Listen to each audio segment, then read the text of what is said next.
energy state. That is good. That is the number of atoms exceeds in higher energy state as compared to lower energy state. We called it population inversion, and it is again a necessary condition to achieve laser action. And metastable state should also be there. And with the help of this metastable state, we will achieve the condition of population inversion, and finally stimulated emission will be there, and we will have the laser beam at the output. ये थी हमारी necessary conditions किसके लिए, laser beams को हमें create करने के लिए. उसके बाद हमने हमने फिर एक रिलेशन पढ़ा था, that was the relation between Einstein's A and B coefficients. ठीक है, तो वो आइंस्टाइन ए और बी कोफिशिएंट्स का जो रिलेशन था उसमें हमने प्रोबेबिलिटीज की बात करी थी, transition probability from state 1 to 2 and then transition probability from state 2 to 1. और इनको करने के बाद हमने एक कंडीशन लगाई थी इक्विलिब्रियम की. तुम लोगों ने प्रैक्टिस करी या नहीं करी मुझे नहीं पता, बट जिसने प्रैक्टिस करी होगी उसे वो डेरिवेशन बहुत आसानी से समझ में आया होगा, because the mathematics was only there. Okay, we are just solving the mathematical equation. और जो की पॉइंट्स थे, कहाँ पर हमने क्या चीज़ याद रखनी है, वो मैंने तुम्हें बताया था. तो तुम्हें याद रखना है, ये आपका जो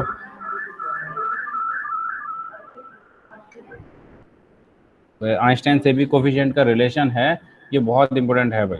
ठीक है, जब भी आप लेजर्स पढ़ते हो तो इनके बीच का रिलेशन हमें मिलता है. और वो रिलेशन जो आया था, अगर मैं उसे लिखूं, अपनी स्क्रीन प्रेजेंट करता हूं अभी थोड़ी देर में.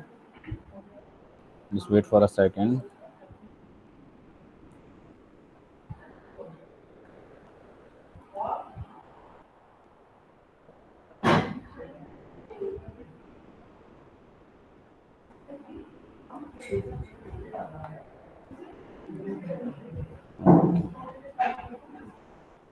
ओके, मेरी स्क्रीन विजिबल हो रही है बच्चों? Yes sir. Yes sir. Yes sir. Okay.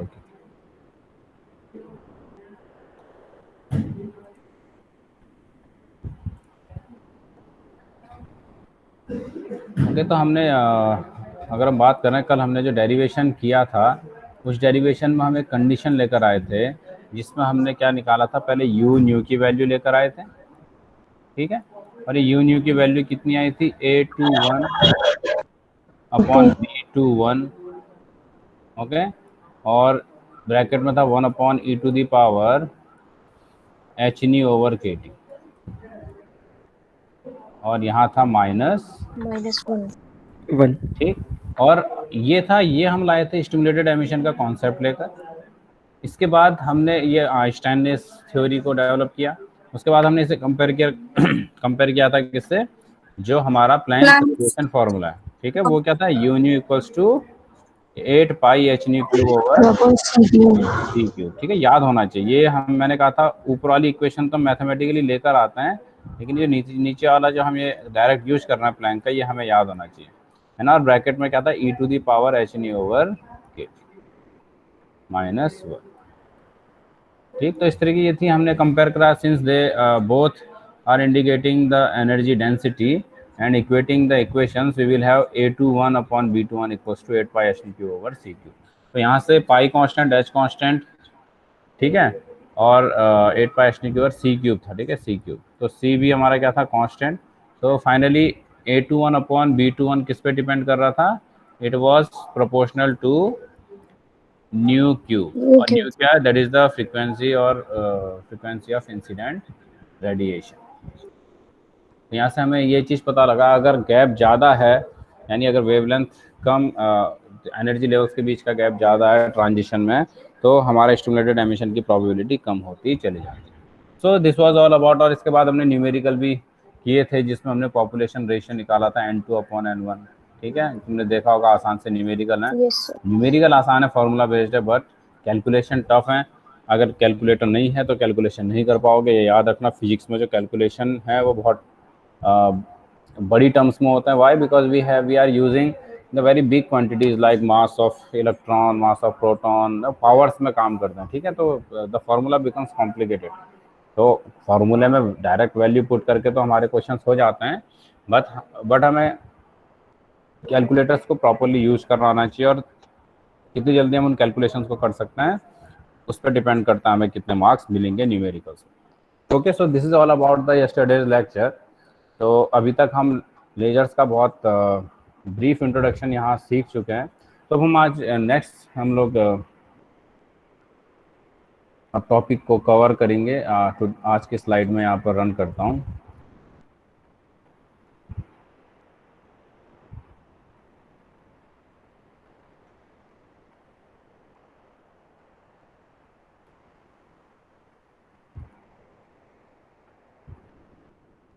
Okay, so today we have to discuss the components of laser, three level laser, ruby laser. अभी तक हमने बेसिक जो कंडीशंस हैं उनके बारे में डिस्कस किया है, क्या क्या कंडीशंस होती हैं, क्या एब्जॉर्प्शन एमिशन की कंडीशंस हैं, और ये हमने पूरा डिस्कस किया है। और एक डेरिवेशन हमने देखा था, the relation between Einstein A and B coefficients. अब हम जा रहे हैं जो हमारा नेक्स्ट आज का टॉपिक है, उसमें components of laser, three level laser और रूबी लेजर। तो पहला लेजर आज हम पढ़ने वाले हैं वो कौन सा है? Ruby laser. It's a solid state laser. तो in next slide the component, actually the lasers having three main components. Okay, lasers के तीन मेन कंपोनेंट होता है। कल हमने एक डायग्राम देखा था जिसमें हमने रेजोनेंट कैविटी की बात करी थी, ठीक है। जब हमने थर्ड कंडीशन पढ़ी थी, नेसेसरी कंडीशन, तो उसमें एक डायग्राम आया था। उसमें मैंने बताया था कि एक मिरर पार्शियली रिफ्लेक्टिंग होता है, दूसरा फुली रिफ्लेक्टिंग। तो क्या चीज़ थी, क्या क्या कंपोनेंट्स होते हैं, तो अब वो हम देखने वाले हैं लेजर्स में। तो सबसे पहले होता है एक active medium, then we have energy source और pumping, and the third one is optical resonator. ये तीन पार्ट्स किसी भी लेजर में होना वो कंपलसरी है भाई, ठीक है। अगर ये तीन पार्ट नहीं है तो लेजर नहीं हो सकता। जैसे किसी भी ऑर्गेनिज्म, लिविंग ऑर्गेनिज्म में क्या होना चाहिए, एक सेल होनी चाहिए और उसमें आपका लाइवनेस होनी चाहिए, ठीक। इसी तरीके से कंपोनेंट बेसिक और उसके बाद क्या क्या हो सकते हैं वो अलग बात है, कितने टाइप के आपकी कोई लिविंग ऑर्गेनिज्म हो सकती है, बट हर लिविंग ऑर्गेनिज्म की अपनी कुछ बेसिक प्रॉपर्टीज होती है।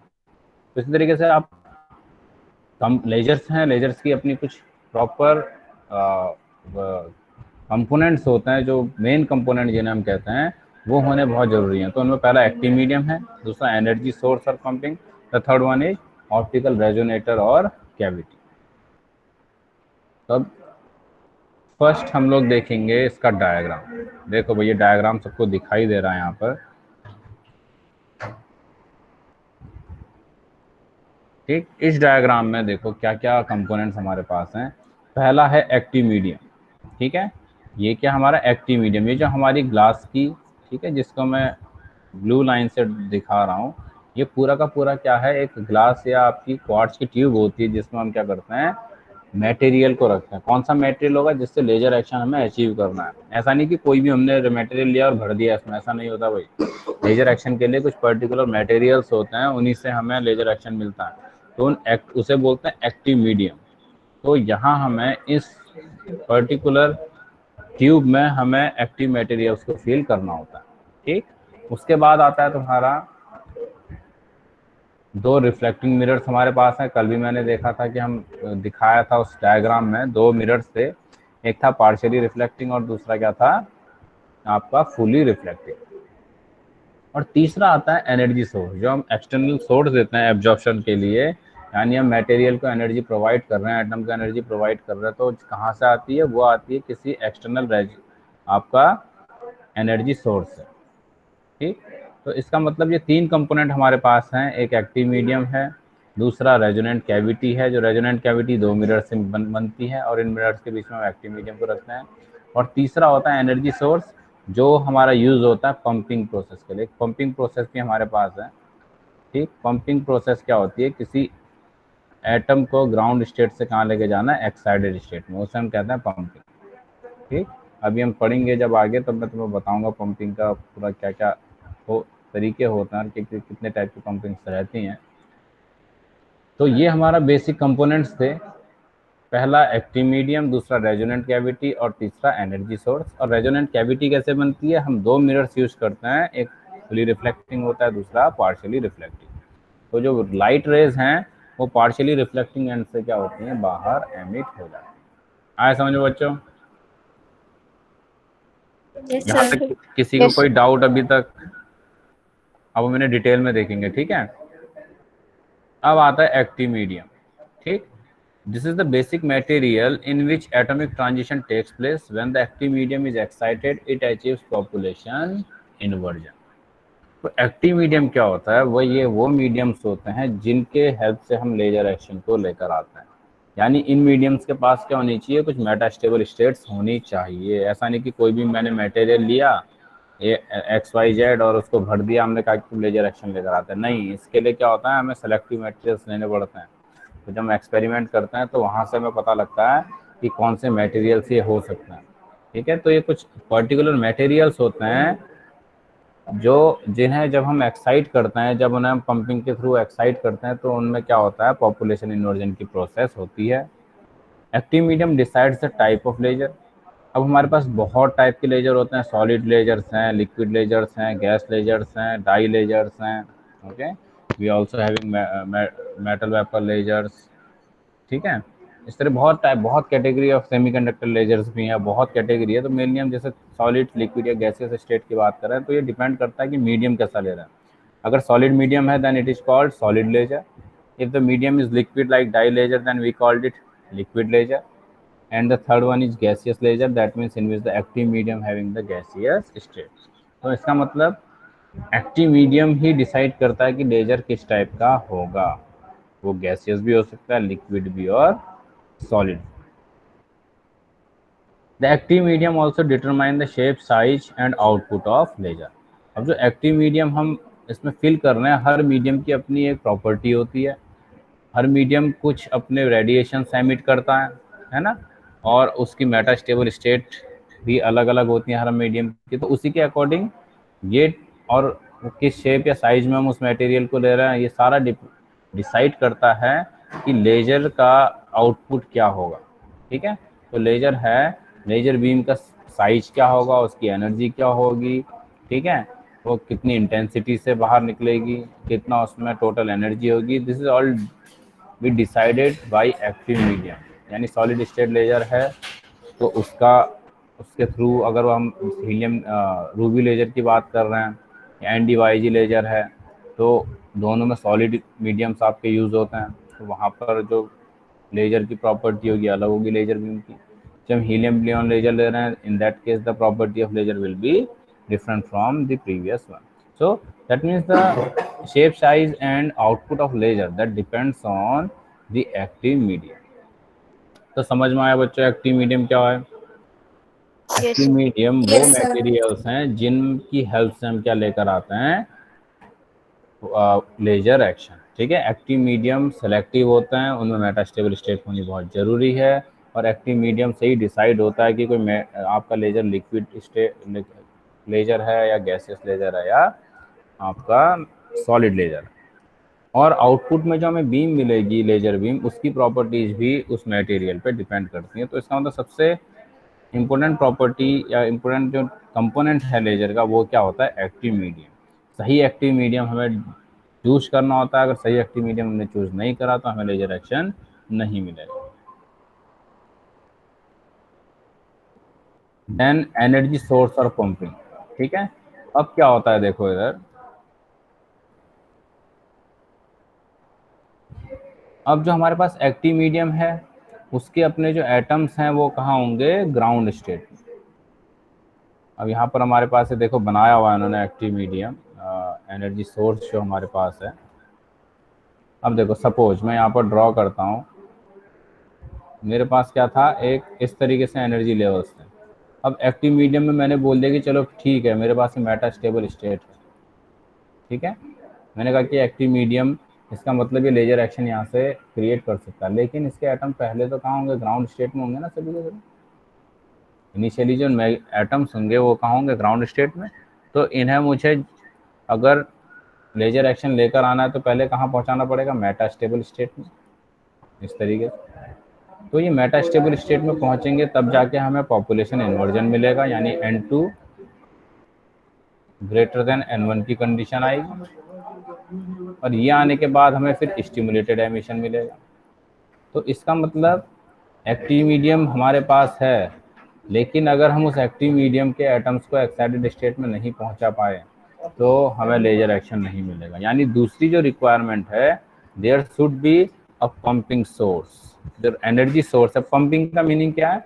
पंपिंग का मीनिंग होता है to raise the atom from ground state to excited state.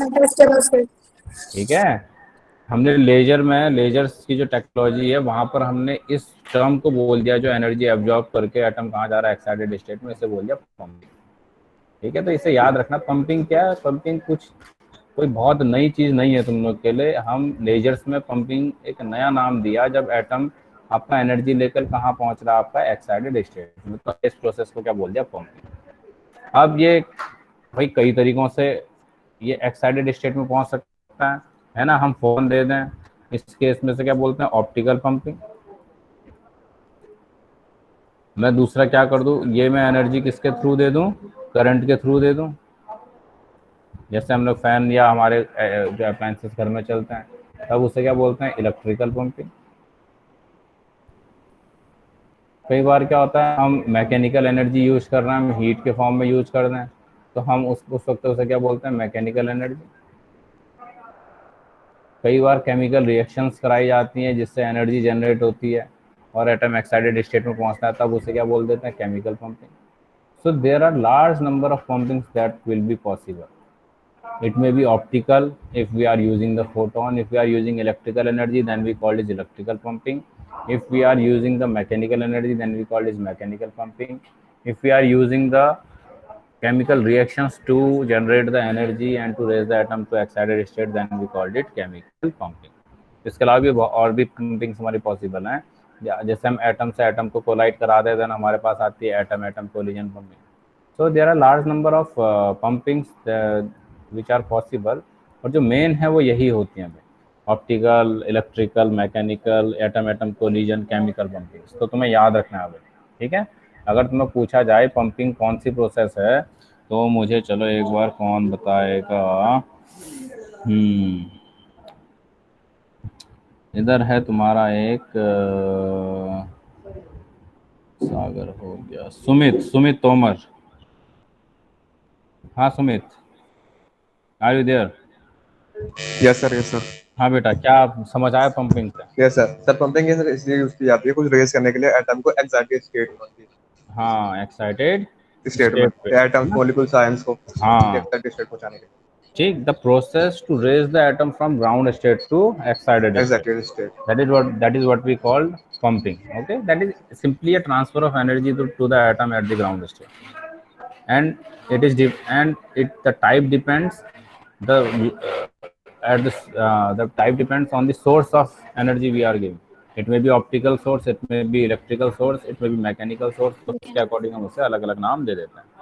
भाई कई लोग मैं देख रहा हूँ बार बार लेफ्ट होते हैं, आते हैं, और कुछ आके बस इसमें से गायब हो, सब हमें पता लगा गूगल अटेंडेंस पे। तो इसलिए भाई रह के लेक्चर करो, एफर्ट बहुत कम हो जाएंगे तुम लोग के, क्योंकि ये मेन सिलेबस चल रहा है इस टाइम पे।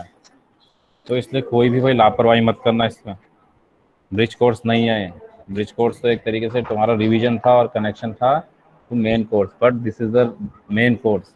यही तुम्हारा एग्जाम में आता है, और यहाँ समझ गए बहुत फ़ायदा है। अपने आप जो पढ़ना शुरू करेगा खुद से, उसे 10 टाइम मोर एफर्ट्स लगाने पड़ते हैं। इस चीज़ का हमेशा ध्यान देना पड़ता। जब टीचर पढ़ाते हैं तो ना चाहते हुए भी बच्चा कुछ ना कुछ समझता है क्लास में, तो उसे बहुत सारी बेसिक टर्म्स के बारे में एटलीस्ट पता लग जाता है। एटलीस्ट उसे ये पता लग जाता है कि डिफ़िकल्टी लेवल कितना है इस चैप्टर में। और बाई चांस वो ना भी पढ़े, बिल्कुल मरे मन से बैठा हुआ है क्लास में, even he can know the difficulty level of the chapter.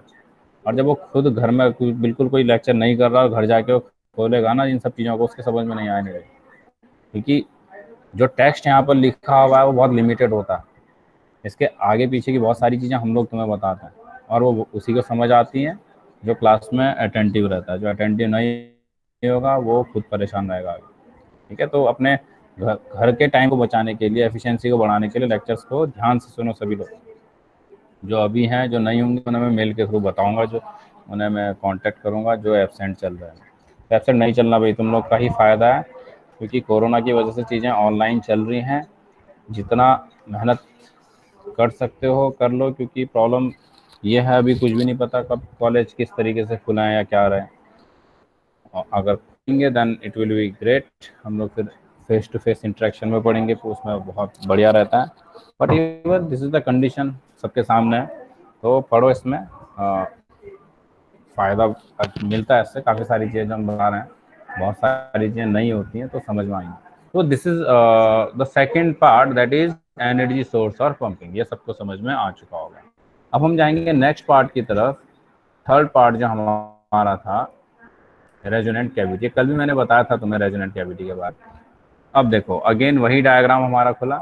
अब देखो ये था एक्टिव काम, हमें समझ में आ गया कि इससे हमें लेजर एक्शन मिल लेना है, लेकिन एक्टिव मीडियम तभी फायदेमंद है मैं इसे कहीं बाहर से क्या दूं, एनर्जी दूं। और ये मैंने क्या करा, एनर्जी किसके थ्रू दी, पंपिंग के थ्रू, कोई भी एनर्जी का फॉर्म हो सकता है। अब मेरी लेजर बीम क्रिएट हो गई, लेकिन लेजर बीम जब मुझे आउटपुट में मिली, मैंने जब उस लेजर बीम को देखा, उस लेजर बीम में बिल्कुल इंटेंसिटी नहीं थी, तो मेरा पर्पस पूरा नहीं हुआ। तो इसको पूरा करने के लिए हम एक थर्ड कंपोनेंट लेकर आते हैं, उस कंपोनेंट को हम क्या कहते हैं, रेजोनेंट कैविटी। ठीक है, the name of this third component is resonant cavity. Resonant cavity क्या है, एक तरफ फुली रिफ्लेक्टिंग या टोटली रिफ्लेक्टिंग मिरर, दूसरी तरफ क्या होता है, पार्शियली रिफ्लेक्टिंग। अब मैंने तुम्हें कल भी बताया था, सपोज यहाँ से एक फोटोन गया, उसके बाद फिर ये दो फोटोन क्रिएट हुए, फिर दो से कितने होते हैं, दो फोर कितने सर, होते हैं, फोर फोर। फोर ठीक है, फोर। अब मैंने कहा कि 4 होते ही इसने किन्ने किन्ने हिट कर दिया इस मिरर को, और ये 4 फोटोन मुझे आउटपुट में मिल गए। लेकिन मेरा पर्पस ये था कि मुझे एटलीस्ट आउटपुट में 1000 फोटोन्स चाहिए थे, जो मैंने अपनी डिसाइड करी कि इतनी लेजर बीम की इंटेंसिटी तो होनी चाहिए, लेकिन 4 फोटोन निकले तो बेकार हो गया। यानी हमें बिल्कुल बहुत ऑर्डिनरी लाइट की फॉर्म में ही ये लेजर बीम दिखाई देगी। तो इसके लिए क्या किया हमने, इसको बना दिया रिफ्लेक्टिव। अब जो ये हमारे सरफेस थे, एक सरफेस को बना दिया पार्शियली रिफ्लेक्टिंग, दूसरे को क्या बना दिया, फुली रिफ्लेक्टिंग, यानी इनमें सिल्वर कोटिंग कर दी। एक में ऐसी कर दी कि उससे लाइट पास ही ना हो, दूसरे में ऐसी कर दी कि उसमें से पास तो हो लेकिन एक पर्टिकुलर इंटेंसिटी जब उसकी हो जाए।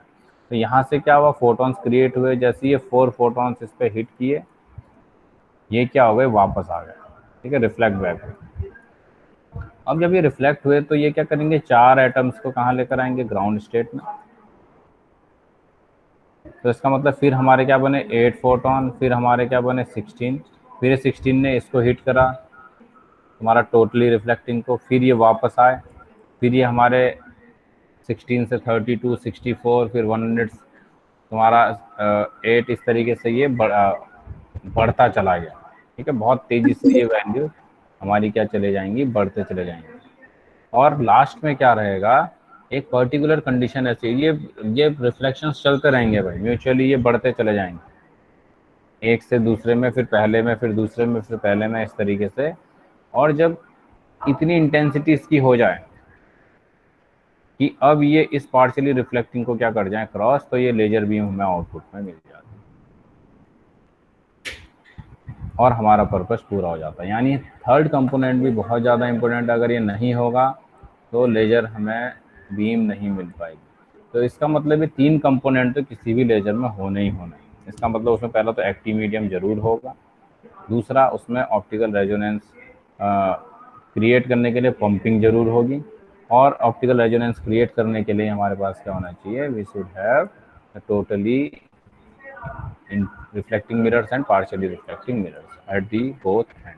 ये सबसे सिंपलेस्ट हमने बताया कि बेसिक स्ट्रक्चर क्या हो सकता है। ठीक है, फिर बाद में बहुत जब हम जब लेजर्स पढ़ते हैं तो उनमें ये बहुत सारे कंपोनेंट्स आते हैं इनके साथ, है ना। ये तो बेसिक स्ट्रक्चर है कि ये होना ही होना।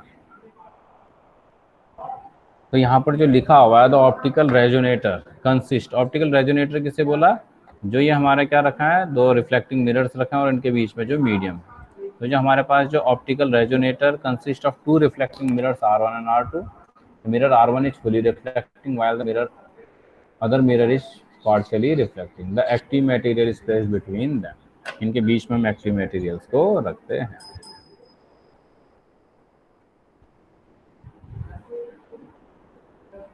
Again, the photon generated due to the transition between the energy state of active material undergoes the multiple reflection between the 2 mirrors. ये मैंने तुम्हें बता दिया।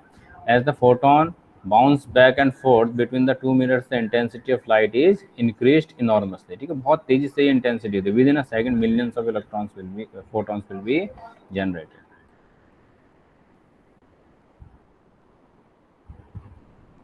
Finally, the intense and amplified beam is allowed to come out from the partial mirror R2. Therefore, the function of optical resonator to increase the intensity of laser beam. इसका मतलब अगर हमसे कोई पूछा जाए what is the functioning of resonator, it is to increase the intensity of laser beam. समझ में आ गया सभी के? Yes, sir. तो यहाँ पर फाइनल जो हमारे पास एक कंक्लूजन है, the arrangement of mirrors is known as cavity. It consist two mirror, one is fully reflecting and another is partially reflecting. यानी कैविटी में क्या होता है, दो मिरर्स होते हैं, एक फुली रिफ्लेक्टिंग और दूसरा partially reflecting. Role of optical activity is amplification and it plays important role in laser output. ये मैंने तुम्हें बता दिया. डिसाइड हम करेंगे. अब इसके बाद आएगा 3 लेवल लेजर सिस्टम और 4 लेवल लेजर सिस्टम्स क्या है. तो ये करने से पहले एक बार हम क्विज ले लेंगे. क्विज 1 और 2 में तो मैं असाइन कर रहा हूँ. इन क्विजेस को तुम करोगे और मुझे सेंड करोगे, मतलब तुम लोग इसे सबमिट करोगे. तो अपनी स्ट्रीम लाइन में सभी लोग पहुँचो.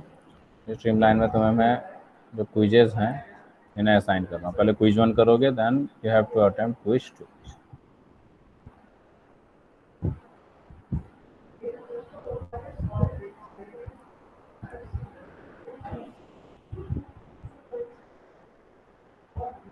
ओके, 2 मिनट का टाइम है तुम लोग का क्विज 1 को अटेम्प्ट करने का, then 2 minute for quiz 2.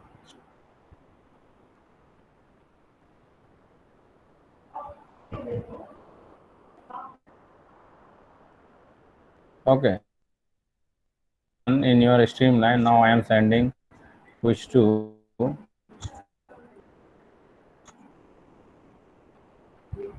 Again, first attempt the quiz 1, then go for quiz 2. Again, we have the 2 minutes for quiz 2 also.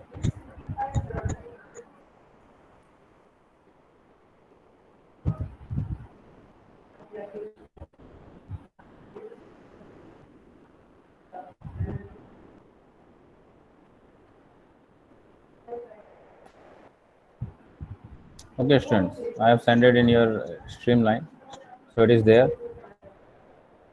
ध्यान से पढ़ो और इनके आंसर तो. Then we will start for 3 level laser systems.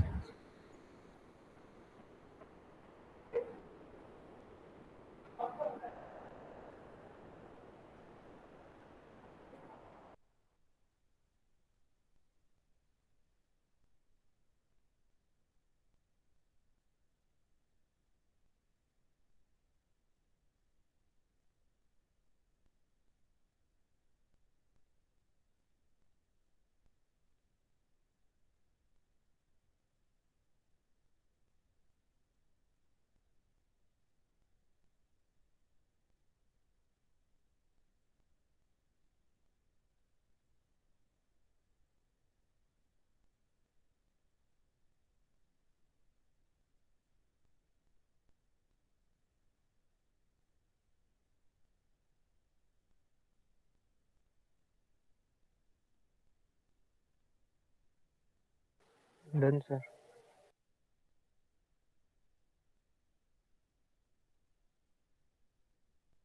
Done sir. Okay, चलो कुछ लोग का डन हो गया, बाकी लोग भी इसे कंप्लीट करो. Okay, I am just giving 1 more minute, then we will start. Done sir. Okay,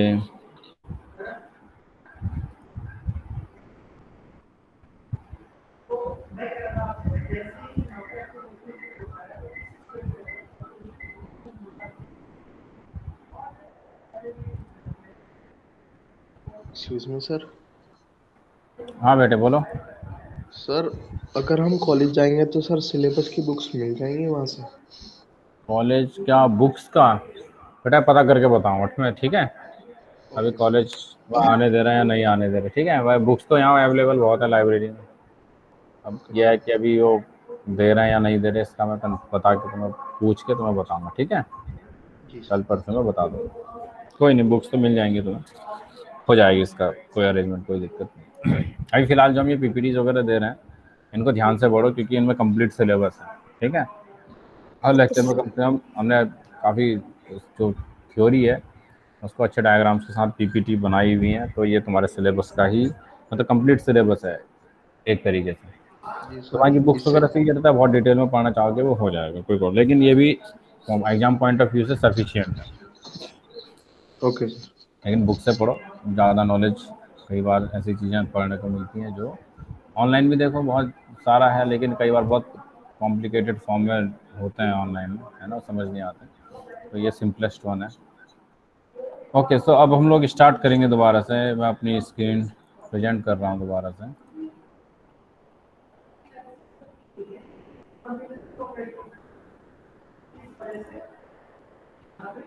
आ गई मेरी स्क्रीन, आ गई? Yes yes sir. Okay okay okay. चलो बच्चों, अब हम देखेंगे 3 लेवल लेजर सिस्टम। एक्चुअल में जो लेजर्स होते हैं वो मेनली 3 लेवल और 4 लेवल लेजर सिस्टम्स होता है। अब इसका मीनिंग क्या है भाई 3 लेवल और 4 लेवल का? 3 लेवल का मतलब है कि इसमें 3 एनर्जी लेवल्स होंगे, और 4 लेवल का मतलब है इसमें क्या होंगे, 4 एनर्जी लेवल्स होंगे, एक एनर्जी लेवल और बढ़ जाएगा। तो 3 लेवल लेजर सिस्टम में 3 एनर्जी लेवल सिस्टम्स होते हैं, ठीक। और ये 3 जो एनर्जी लेवल सिस्टम्स हैं इन्हीं के थ्रू लेजर एक्शन हमें अचीव होता है। अब 3 लेवल लेजर सिस्टम हमें दिखाया हुआ है, देखो इसमें एक हमारी एक स्टेज है, सबसे पहले ग्राउंड स्टेट है जिसे हमने E1 बोला, दूसरी स्टेट है हमारी E2, ठीक, और तीसरी स्टेट है हमारी E3। ये 3 स्टेट्स हमारे पास। अब हमारे पास क्या था, एक एटम कहाँ था, ग्राउंड स्टेट में, और ये एटम को हमने कहाँ भेज दिया इधर से, एक्साइटेड स्टेट। कैसे भेजा होगा, with the help of pumping, ठीक है। यहाँ देखो लिखा हुआ ना पंपिंग रेडिएशन, तो पंपिंग के थ्रू हमने इस एटम को कहाँ भेज दिया, इस एक्साइटेड स्टेट में। अब इस एक्साइटेड स्टेट में एटम कितने टाइम तक रहेगा, 10⁻⁸ सेकेंड, क्योंकि एक्साइटेड स्टेट है तो इसका लाइफ टाइम 10⁻⁸ सेकेंड का है। और 10⁻⁸ सेकेंड के बाद ये कहाँ आ जाएगा, इस मेटास्टेबल स्टेट में, ठीक है। ऐसे भी दिखा सकते हैं, कोई प्रॉब्लम नहीं है। अगर हम इस तरीके से भी दिखाएं तो कोई प्रॉब्लम नहीं है, ये ऐसा कोई दिक्कत नहीं कि एरो हमने इंक्लाइंड फॉर्म में बनाया है, स्ट्रेट बनाया है। हमें ट्रांजिशन दिखाना है, तो ट्रांजिशन हमारा E3 स्टेट से कहाँ हो रहा है, E2 में। सिंस ये एक्साइटेड स्टेट से कहाँ हो रहा है, E3 स्टेट में, तो जब भी एक्साइटेड स्टेट से आपका किसी नीचे की स्टेट में आएगा तो क्या होता है, स्पॉन्टेनियस एमिशन होता है। किस तरीके से होता है, स्पॉन्टेनियस एमिशन, यही होता है ना। एक्साइटेड स्टेट से अगर ट्रांजिशन होगा, रेडिएशन निकलेगा, तो वो क्या होता है, स्पॉन्टेनियस होता है। और अगर मेटास्टेबल स्टेट्स हैं तो फिर वो क्या होता है, स्टिमुलेटेड।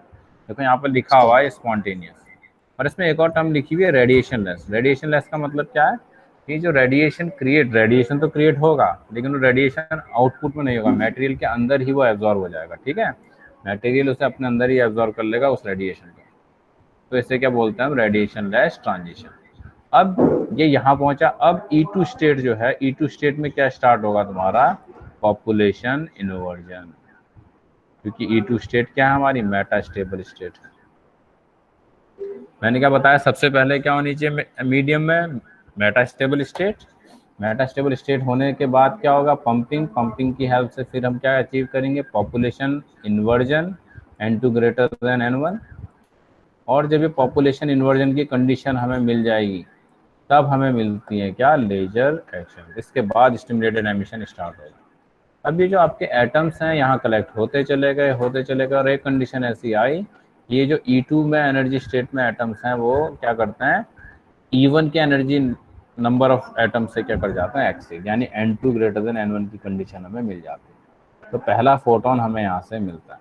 एक चीज़ ध्यान देना, मैं तुम्हें बता रहा हूँ, जो पहला फोटोन होता है ना, जो ये पहला फोटोन जो स्टिमुलेटेड एमिशन स्टार्ट करता है, पूरी चेन रिएक्शन स्टार्ट करता है, ये होता है तुम्हारा मटेरियल के अंदर ही क्रिएट, बाहर से नहीं देते इसे। बाहर से तो हमने पंपिंग रेडिएशन दिया, जो स्टिमुलेटिंग फोटोन होगा, वो जो पहला एटम इसमें गया था ना हायर एनर्जी स्टेट में, यहाँ पहला एटम, ये पहला एटम ग्राउंड स्टेट में आता है 10⁻³ सेकंड के बाद। जैसे ही एटम ग्राउंड स्टेट में आएगा ये क्या करता है, फोटोन रिलीज करता है, और ये फोटोन स्टिमुलेशन की प्रोसेस को स्टार्ट कर देता है। ये तुरंत निकलते ही क्या करता है, दूसरे एटम को ग्राउंड स्टेट पे ले आता है, फिर ये 2 बन जाते हैं, 2 अगले 2 को, देन 4, इस तरीके से प्रोसेस हमारी चलते चले जाते हैं। 3 लेवल लेजर सिस्टम में क्या होता है, हमारे पास 2 एनर्जी स्टेट्स होती है। चलो अब इसकी थ्योरी देखते हैं। ये डायग्राम समझ में आया बच्चों सभी के? पहले देखो, लेजर में हमेशा डायग्राम जरूर बनाओगे, डायग्राम नहीं छोड़ना, भले ही वो स्पॉन्टेनियस आए, स्टिमुलेटेड एमिशन आए, एब्जॉर्प्शन आए, या अगर हम बात करें कि मेटास्टेबल स्टेट का कॉन्सेप्ट है, पॉपुलेशन इन्वर्स, हर जगह डायग्राम बनाओगे। देखो आसान से डायग्राम तो है कि हमने लाइंस खींच के क्या करना है, ड्रॉ करनी है, ट्रांजिशंस दिखाने हैं ऊपर नीचे, और हमारा डायग्राम बन के तैयार हो जाता है। ठीक है भाई, कॉम्प्लिकेटेड सा डायग्राम तो नहीं है।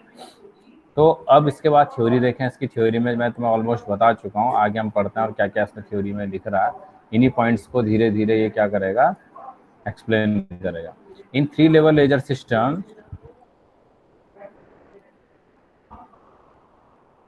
upper energy level E3 is known as pumping level and the ground energy level E1 is known as lower laying level। तो E1 को क्या बोलते हैं, lower laying level, क्योंकि इसी में लेजर ट्रांजिशन टर्मिनेट हो रहा है।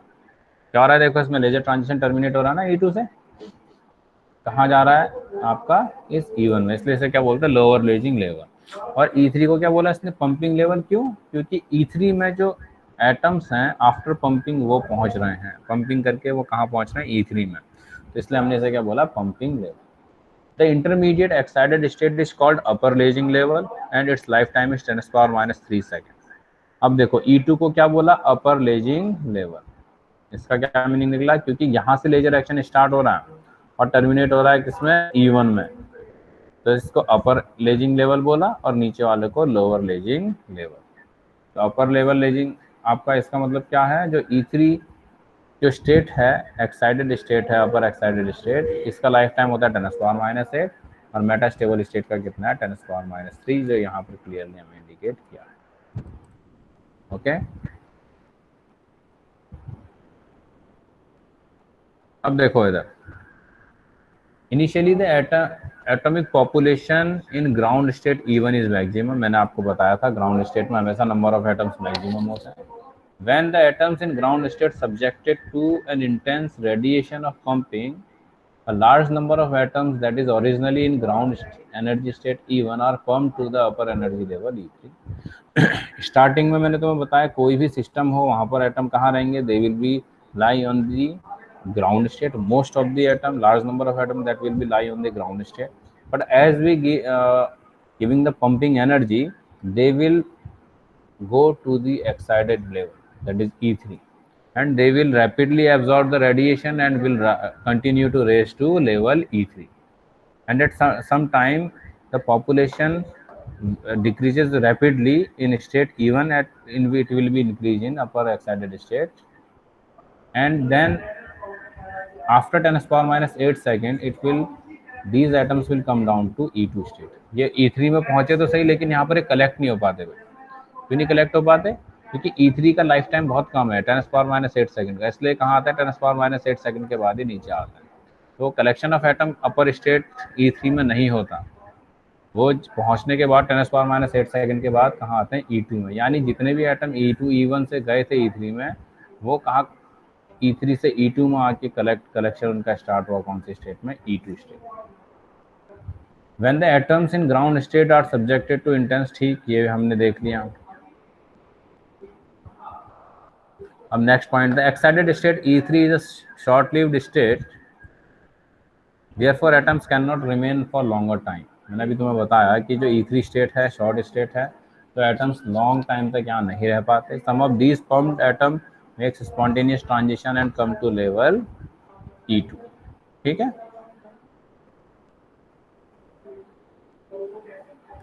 but most of the atom decays rapidly into an intermediate metastable state E2। देखो कुछ एटम्स तो क्या होता है, E1 में भी आता है, लेकिन अधिकतर एटम्स क्या होता है, वो आपका स्पॉन्टेनियस एमिशन के थ्रू E2 स्टेट में पहुंच जाता है। यानी मैक्सिमम नंबर ऑफ एटम्स कहाँ कलेक्ट होंगे, हमारा E2 स्टेट।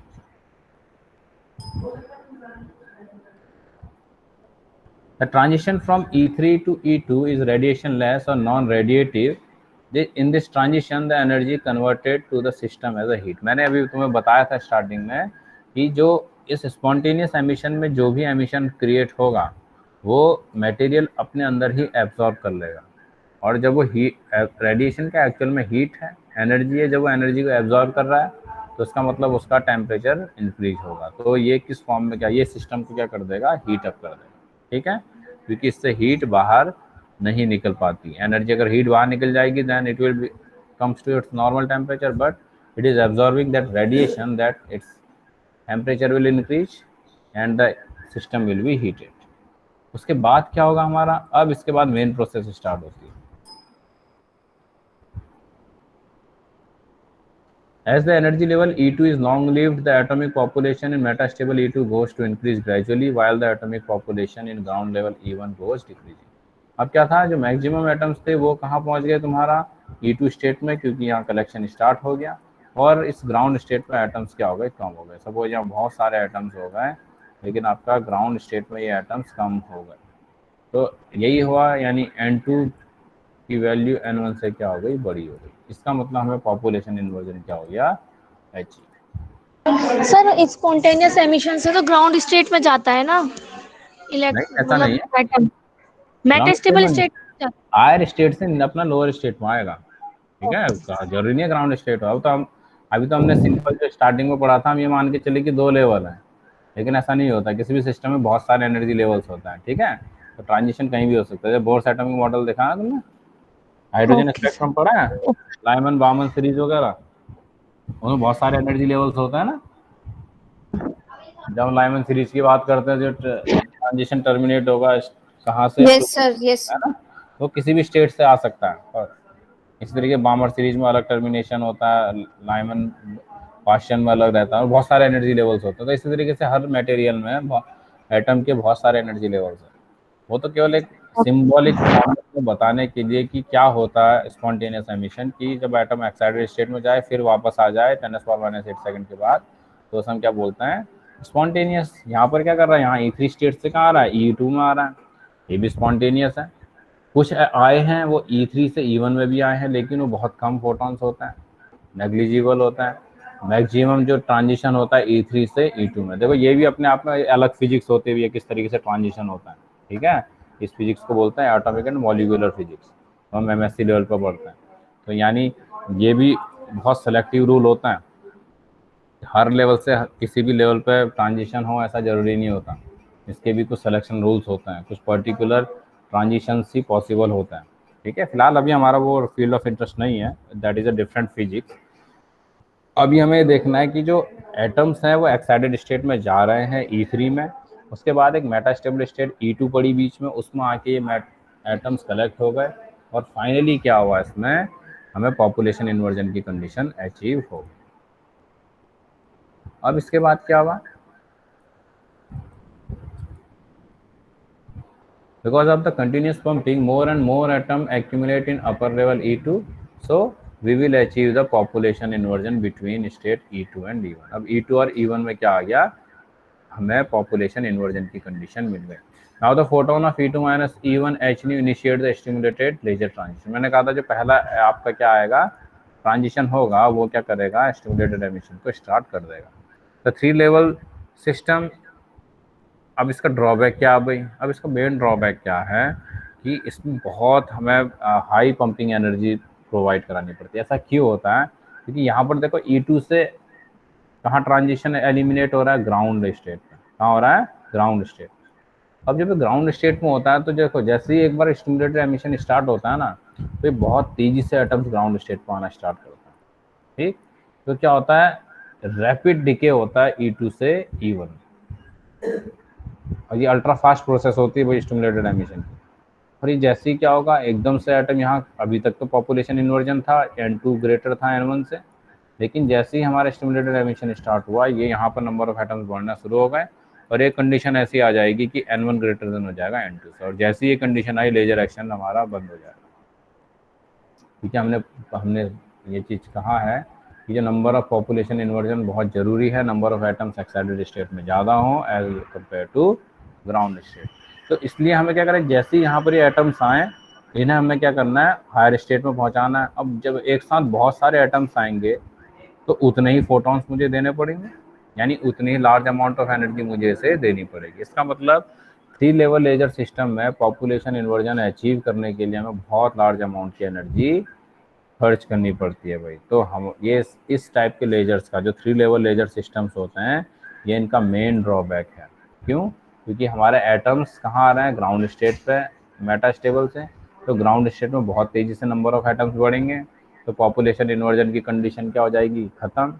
लेकिन हम चाहते हैं वो बनी रहे, क्योंकि लेजर एक्शन हमें तभी मिलेगा। तो हम जैसे ही कोई एटम यहाँ आए तो तुरंत उसे कहाँ पहुँचाना है हमने, एक्साइटेड में। सिंस वो बहुत तेज़ी से यहाँ कलेक्ट हो रहे हैं ग्राउंड स्टेट में, तो उतने ही ज़्यादा फोटॉन्स हम देते चले जाएँ। तो जितने ज़्यादा फोटोन देंगे उतने ही हमारा पॉपुलेशन इन्वर्जन मेंटेन रहेगा।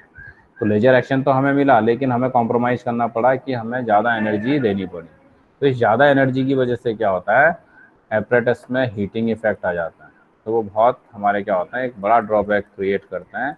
एक तो हमारी एनर्जी ज़्यादा लगी, दूसरा एपरेटस भी गर्म होता है, तो उसके ख़राब होने के चांस बढ़ जाते हैं। ये अभी हम देखेंगे जो हमारा नया लेजर आएगा, रूबी लेजर। तो 3 लेवल लेजर सिस्टम का एक एग्जाम्पल हमारा कौन सा, ruby laser. 3 level laser system समझ में आया सभी के? Yes sir. Yes sir. है ना, समझ में आ गया होगा। किसके, दीपांशी, दीपांशी आया समझ में? Yes sir. ओके, और कौन है इधर, अक्षत, अक्षय शर्मा, अक्षय शर्मा है खाली? Yes sir. हाँ है, अक्षित, अक्षित गहलोत। Yes sir. बीच बीच में पूछते रहता हूँ इसीलिए, ताकि मुझे पता लगे कि है या नहीं है। उपहार, उपहार है, उपहार इज देयर? देखो ये गायब है, या तो इसका माइक्रोफोन वर्क नहीं कर रहा, या फिर ये है ही नहीं क्लास में। Ujjwal, Ujjwal is there? Yes sir. Tushar, चलो तुम लोग के ये समझ में आया, 3 लेवल लेजर सिस्टम समझ में आया सभी का? Yes sir. Yes sir. इसलिए जरूरी है इसे समझ में आना, क्योंकि जब नेक्स्ट लेजर पढ़ना है, बहुत इंपॉर्टेंट लेजर है हमारा, बहुत बार एग्जाम्स में पूछा जाता है, हर बार ये लगभग आने की पॉसिबिलिटी होती है। That is first laser, that was invented, ruby laser. It was invented in 1960 by the scientist Maiman. ठीक है, मेमान हमारे एक साइंटिस्ट थे जिन्होंने फर्स्ट लेजर हमारा क्या करा था, डेवलप किया था। फर्स्ट लेजर को क्या बोला था उन्होंने, रूबी लेजर। रूबी एक्चुअल में क्या होता है, इट्स अ क्रिस्टल। ठीक है, Ruby crystal, it's a pink colour of crystal, जो किससे बन मिलता है आपका, Al2O3। ठीक है, एल्यूमिनियम ऑक्साइड से। ये पिंक क्रिस्टल होता है, जिसे जो एक्चुअल में जिसका केमिकल फार्मूला क्या होता है, Al2O3।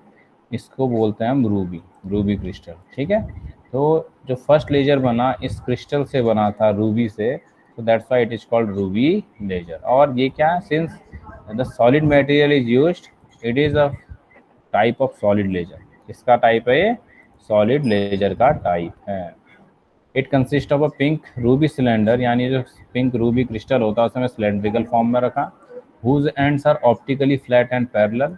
इसके एंड्स को हमने क्या करा, देखो इधर फ्लैट कर दिया, एक को पार्शियली रिफ्लेक्टिंग और दूसरे को फुली रिफ्लेक्टिंग करा। अच्छा, मैंने पार्शियली रिफ्लेक्टिंग और फुली रिफ्लेक्टिंग क्यों करेंगे हम, क्या पर्पज होता है हमारा ये करने का, क्या क्रिएट हो पार्शियली और फुली रिफ्लेक्टिंग से? Photo intensity. हाँ, रेजोनेंट कैविटी बनानी पड़ती है हमें। रेजोनेंट कैविटी, ये देखो ये रेजोनेंट कैविटी बनाई हमने ऐसे। ठीक, एक ये देखो इधर लिखा हुआ है पार्शियली और दूसरा क्या, फुली रिफ्लेक्टिंग। ठीक है, तो इसे एक बार हम लोग सही करेंगे। यहाँ पर फुली की जगह क्या होना चाहिए, इट शुड बी पार्शियल। ठीक है, ऐसे हम लोग ठीक कर देंगे। यहाँ पर ये थोड़ा अपोजिट लिख दिया, ये जो होगा ये तुम्हारा क्या है, इट्स फुली रिफ्लेक्टिंग। ठीक, तो इसका हमें ध्यान रखना। ठीक, और ये क्या हमारा पार्शियली रिफ्लेक्टिंग मिरर। ठीक हो गया, समझ में आया यहाँ तक? Yes sir. तो हमारे पास एक फुली रिफ्लेक्टिंग मिरर और पार्शियली रिफ्लेक्टिंग कैसे करा, हमने 2 एंड्स थे रूबी रॉड के, उनमें कोटिंग कर दी। एक में हमने इस तरीके से सिल्वर कोटिंग करी कि वहाँ से कोई भी लाइट ना पास हो सके, यानी वो टोटली रिफ्लेक्टिंग हो गया। और दूसरा पार्शियली, और हमने रेजोनेंट कैविटी क्रिएट कर दी। इसके बाद क्या करते हैं, अब देखो, the Ruby rod is surrounded by a helical xenon flash lamp which provides the light to raise chromium ions to upper energy levels। अब देखो होता क्या है इसमें, रूबी लेजर में क्या होता है, जो Al2O3 होता है ना, इसमें क्रोमियम 3+ आयन की डोपिंग की जाती है, क्रोमियम 3+ आयन। ये किसको रिप्लेस करते हैं, they will replace aluminium 3+ ion.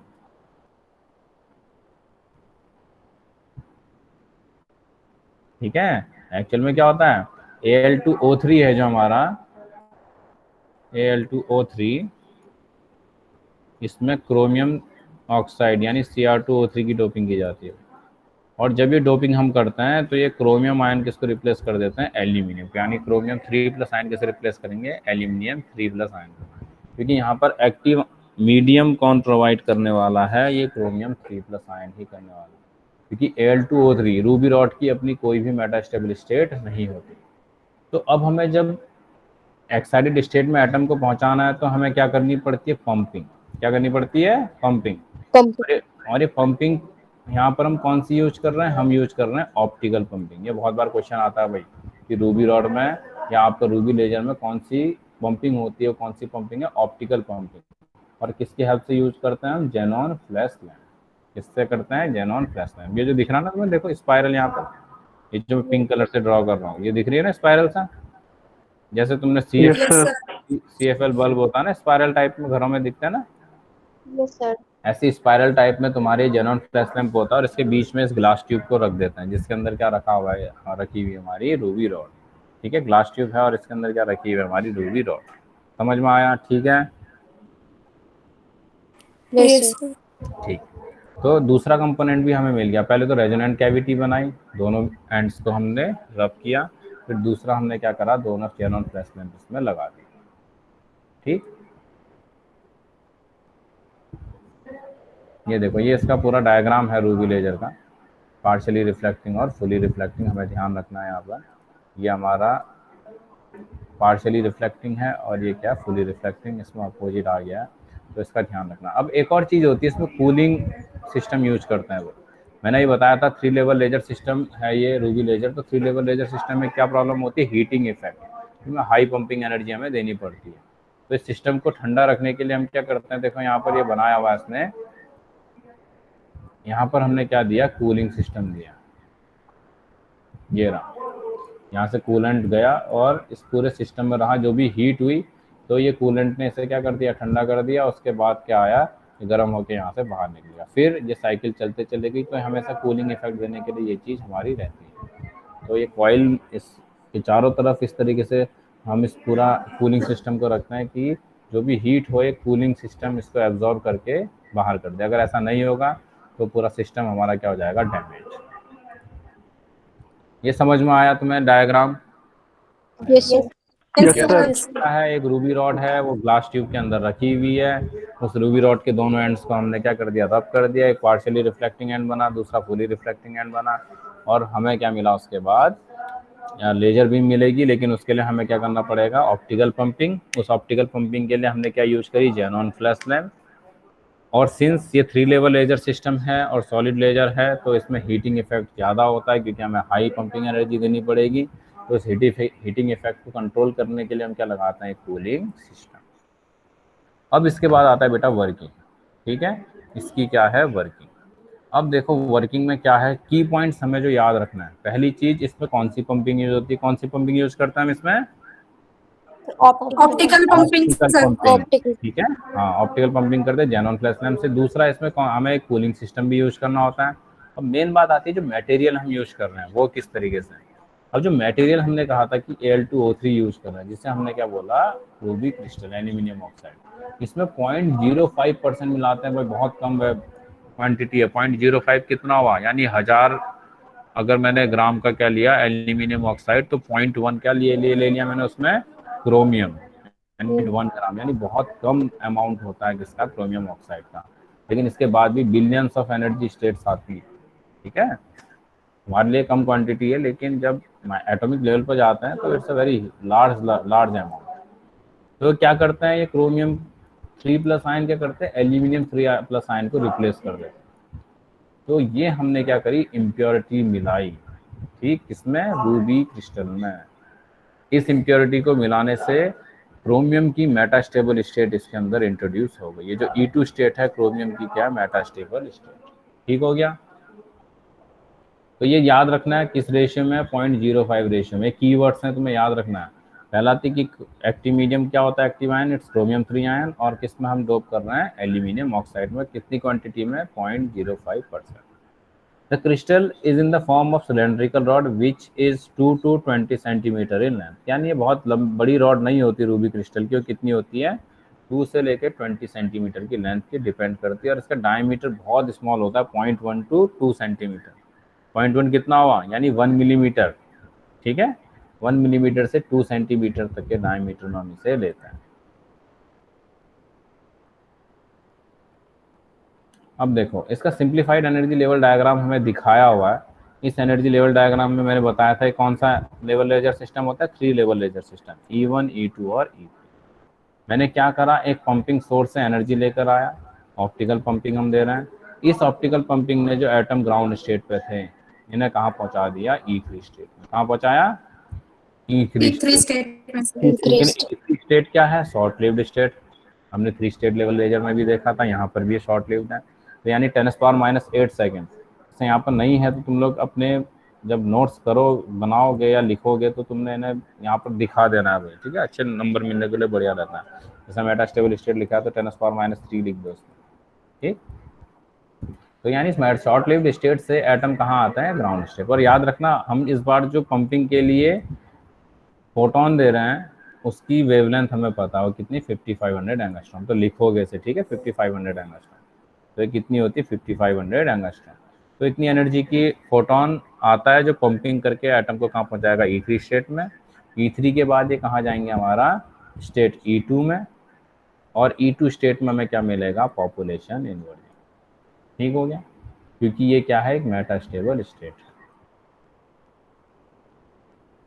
अब क्या होता है, normally most of the chromium ions are in ground state even when the flashlight of 5500 angstrom radiation photons are absorbed the chromium ion which will be pumped into E3 state। अभी हम ये पढ़ चुके हैं।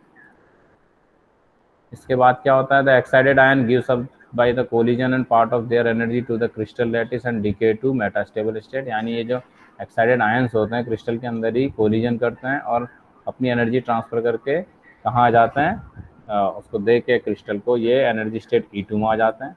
अब इस एनर्जी स्टेट E2 में क्या स्टार्ट होता है, हमारा पॉपुलेशन इन्वर्जन, ठीक है। ये जो पॉपुलेशन इन्वर्जन का केस है ये कहाँ स्टार्ट होगा, E2 में। ये अपर लेजिंग एक्शन है, लेवल है, और नीचे वाला E1 लोअर लेजिंग लेवल। अब इसके बाद जब हम कहाँ आएंगे, जब ये पहला एटम ग्राउंड स्टेट में आता है तो ये क्या करेगा, आपका लेजर एक्शन स्टार्ट हो जाएगा। और लेजर एक्शन स्टार्ट होते ही 6943 एंगस्ट्रॉम का निकलेंगे आपके। इसका याद रखना है भाई, ये लेजर का जैसे तुम्हारा आधार नंबर होता है ना, आधार नंबर तुम्हारी एक आइडेंटिटी है ना, इसी तरीके से लेजर की आइडेंटिटी उसकी वो होती है वेवलेंथ। अगर तुम्हें वेवलेंथ गलत लिख दोगे तो इसका मतलब गड़बड़ हो जाएगा सारा केस। इसलिए कुछ भी भूल जाओ लेकिन लेजर की वेवलेंथ कभी नहीं भूलोगे। कितनी होती है हीलियम नियॉन लेजर की वेवलेंथ, 6943 एंगस्ट्रॉम, याद रखना है। अभी 6943 एंगस्ट्रॉम का पहला फोटोन अगले एटम को ग्राउंड स्टेट में लेकर आएगा। अब कितने हो गए, 6943 के 2। देन अगले, इन सब की एक स्पेशलिटी होगी, ये सेम डायरेक्शन में जाएंगे, सेम फेज में होंगे, सेम इंटेंसिटी क्या इनकी रहेगी, और ये हमेशा क्या होंगे, आपका एक ही डायरेक्शन की तरफ मूव करेंगे। तो इस तरीके से क्या होता है, विद इन द क्रिस्टल ये रेजोनेंट कैविटी में ये जो फोटोन है 6943 एंगस्ट्रॉम वेवलेंथ है, ये बैक एंड फोर्थ होते रहते हैं, रिफ्लेक्शन इनका चलता रहता है, और एट द एंड हमें क्या मिलता है एक intense laser beam. Sir third atom को ग्राउंड स्टेट में लाने के लिए भी तो एक फोटोन चाहिएगा जो उसके फील्ड को इंटरप्ट करेगा। Third atom, yes sir. देखो किस तरीके से इसमें प्रोसेस, इसमें पहला 1 आएगा, ये 1 अगले 1 को करेगा, है ना। अब सर कितने हो गए, इस वन के लिए भी तो एक फोटोन चाहिएगा। नहीं, मैंने तुम्हें भी कुछ देर पहले बताया था ना, 3 लेवल लेजर सिस्टम में ये जो फोटोन होता है ना, जो पहला स्टिमुलेटिंग फोटोन होता है वो कहाँ से क्रिएट होता है, मटेरियल के अंदर से। जो ये गया ना पहला एटम जो इसमें आएगा ना E2 स्टेट में, वो कहाँ आता है, ग्राउंड स्टेट में। इसलिए हमेशा याद रखना लेजर एक्शन का जो पहला ट्रांजिशन होता है वो स्पॉन्टेनियस होता है। देखो ये जो पहला आया ना तुम्हारा जिसे E3 लिखा हुआ है, ये E3 स्पॉन्टेनियस है, ये पहला फोटोन स्टार्ट करता है, यानी कहीं ना कहीं से तो हमें चेन स्टार्ट करनी पड़ेगी ना। ये चेन ये पहला फोटोन स्टार्ट करता है, इसके बाद यहाँ से ये स्टिमुलेशन स्टार्ट करता है किसका, दूसरे एटम का। अब यहाँ से ये रिएक्शन आपकी जो एक तरीके से हमें प्रोसेस जो है बिल्कुल बहुत तेज अल्ट्रा फास्ट ये स्टार्ट होती है स्टिमुलेटेड एमिशन की। तो इसलिए कई बार ये क्वेश्चन आता है कंपटीशन में भी कि what is the nature of first transition of laser action. So you simply say the first transition is spontaneous in nature and the rest they will be stimulated in nature. समझ में आया सभी के? अच्छा question पूछा और इसका answer मैंने तुम्हें बताया। ठीक है, याद रखना इस चीज़ को तुमने, पहला ट्रांजिशन हमेशा स्पॉन्टेनियस होगा, उसके बाद के सारे क्या होंगे स्टिमुलेटेड। और ये वेवलेंथ तुम्हें याद रखनी है 6943 एंगस्ट्रॉम। ठीक है बच्चों? तो ये है हमारा रूबी लेजर। रूबी लेजर का तुम्हें याद रखना है, देखो ये वही थ्योरी है, मेन है 3 लेवल लेजर सिस्टम को समझना, उसके बाद इसके की पॉइंट्स हमें क्या होने चाहिए याद। समझ हो गया? ठीक है बच्चों? तो इसके बाद हम लोग ये हमारा रूबी लेजर यहाँ से खत्म होता है। ड्रॉबैक्स मैंने बताया था, पावर कंजम्पशन ज़्यादा है। दूसरा एक और ड्रॉबैक है कि इसमें जो फोटॉन्स रिलीज होते हैं, जो हमें बीम मिलती है, इट इज़ नॉट कंटिन्यूस। ठीक है, ये पल्स फॉर्म में मिलती है, लेकिन बहुत सारी एप्लीकेशन होती है जहाँ में कंटिन्यूस लेजर बीम की रिक्वायरमेंट होती है, और एफिशिएंसी भी रूबी लेजर की बहुत अच्छी नहीं है। तो ये 3 की पॉइंट हमारे आए लास्ट में। Characteristics of laser, ruby laser. Ruby laser क्या है? 3 लेवल लेजर सिस्टम है। एक्टिव मीडियम क्या है इसमें? Ruby rod. और पंपिंग कौन सी यूज कर रहे हैं? मतलब रूबी, हाँ, हम ऑप्टिकल पंपिंग यहाँ पर यूज कर रहे हैं। ठीक हो गया? तो एक्टिव मीडियम रूबी रॉड को यूज कर रहा है। एक्टिव आयन कौन सा हमारा? Chromium ion. समझ में आया? और ड्रॉबैक क्या है इसके? ड्रॉबैक ये है कि हमें इसमें कूलिंग सिस्टम अलग से लगाना पड़ता है, तो बहुत बल्कि होता है, हीटिंग इफेक्ट क्रिएट होता है, तो ये डैमेज कर सकता है। हीटिंग इफेक्ट इसका मेन क्या है? ड्रॉबैक है। और जो पल्स है वो हमें कंटिन्यूस फॉर्म में नहीं मिलती, वो कैसी होती है? वो होती है आपका पल्स फॉर्म। ठीक है, so this is all about the ruby laser. आसान है, एनर्जी लेवल डायग्राम बिल्कुल याद होना चाहिए, और गलती हमने नहीं करनी। कुछ बच्चे क्या करते हैं भाई, ये जो ट्रांजिशन है ना, लेजर ट्रांजिशन E2 से E3 में दिखा रहा है यहाँ, वो क्या गलती करके आता हूँ, यहाँ दिखा देता है, कहती यहाँ आ गया जी फोटोन, इसको बता दी मेटास्टेबल स्टेट जो E3 स्टेट है, और खुश होकर आ गए कि भैया हमने तो डायग्राम सही बना दिया, यहाँ से लेजर बीम निकाल दी उन्होंने बाहर, और सारा काम हो गया खराब। इसलिए हमेशा याद रखना है, ट्रांजिशन यही करोगे और वेवलेंथ यही लिखनी है, याद रखनी है, बिल्कुल रट लेना है किसी भी तरीके से। तो 6943 किसकी है? रूबी लेजर की। आया समझ में? Yes sir. चलो, अब टाइम भी हम लोग आगे पहुंच चुके हैं। अब मैं अगले 2 क्विज तुम्हारे स्ट्रीमलाइन में भेज रहा हूँ, फटाफट से उन्हें अटेम्प्ट करो। और बाकी इस कल हम डिस्कस करेंगे, किसी के कोई क्वेश्चन होंगे कल मुझसे पूछोगे, और जिसको अभी कोई जाना है वो जा सकता है, यू कैन लेफ्ट, बट अपने जो 2 क्विज हैं इन्हें फटाफट से तुम लोग अटेम्प्ट करोगे। ठीक है, क्योंकि अटेम्प्ट नहीं करोगे तो फिर क्या होगा, उसके मार्क्स नहीं मिलेंगे, हर क्विज के अपने मार्क्स हैं। ठीक, तो अपनी स्ट्रीमलाइन में जाओ, क्विज 3 और क्विज 4 तुम्हारे पास पहुंचने वाला है।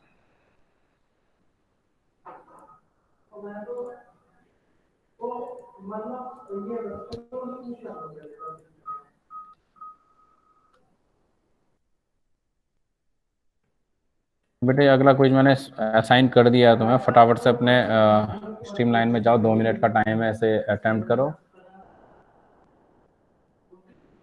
और इसके बाद नेक्स्ट 4th।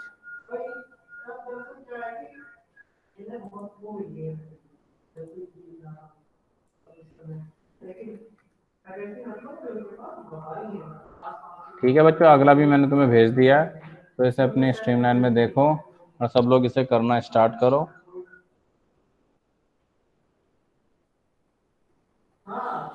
आ गया सभी की स्ट्रीमलाइन में?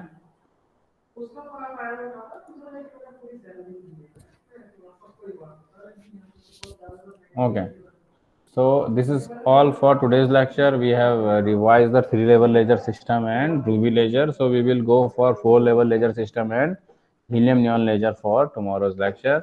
So have a great day, then see you tomorrow. Thank you sir. Thank you, sir. Thank you sir. Thank you, sir.